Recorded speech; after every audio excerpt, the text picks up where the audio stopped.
Well, howdy guys.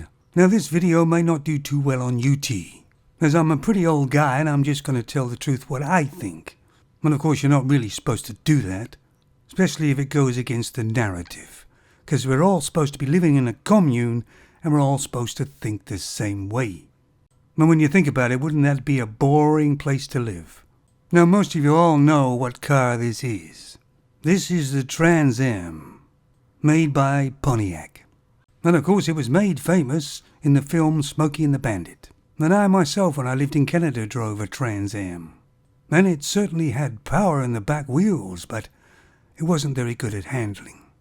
It was basically about the looks. Why have I got a picture of a Trans Am? Well, I'm going to be talking about trans people. So are trans people kind of gays? When I was a young man in the UK in pubs, there was this gay guy in the pub. Not overly gay, but definitely gay. But we accepted him because he didn't try and come on to every guy in the pub, and didn't expect special treatment. And his gayness wasn't an act, as a lot of gays today overdo the act, and generally walk about as if they owned the place.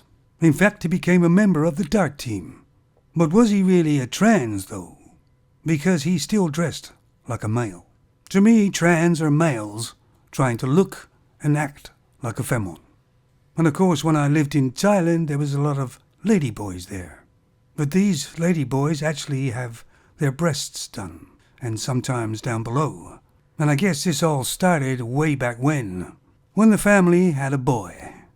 But of course, femons growing up can make a lot more money than the boy can, for obvious reasons.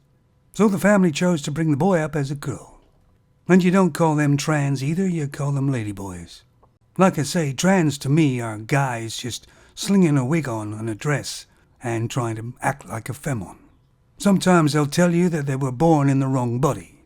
And if you really think about that, it doesn't actually make any sense. I mean, there may be some hormonal unbalance, but to me, if you're born with a meat and two veg, you're definitely a male. But the media and everything else pushed the trans, didn't they? And those males with weak minds fall for it. To me, these trans people mostly have mental issues.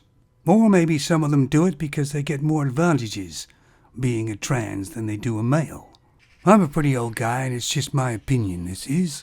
But the problem of trans isn't generally physical, it's mental. Because it's kind of funny how they promote trans, and all of a sudden we get more trans. And generally males today are a lot weaker than they used to be.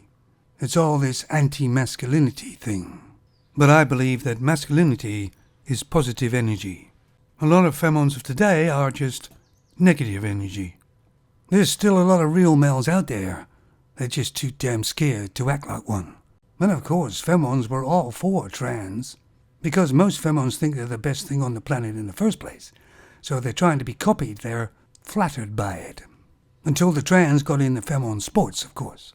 Which proves that the trans is actually still a male. When you're born, you're either a femon or a male. Now, you may not like it, but that's just the way it is. All throughout my generation, at least, nobody ever said to me they're in the wrong body. I mean, I could become a trans by just putting a wig on, some makeup, and a dress. But I generally do that on Friday nights when I go out. So what about these people that used to be called cross-dressers? These were people that actually dressed in the opposite sex clothes. Generally a male dressing up as a femon. I guess that's what we call trans now. But like I say, to me, it's not a physical problem, it's a mental problem. Apparently what we're supposed to believe is that we're born just a human. Not male, not femon. And we can choose either one later on. And maybe we can flip-flop back and forth all the time. Most of these trans who actually go the whole hog and have the operations are far more unhappy than they used to be.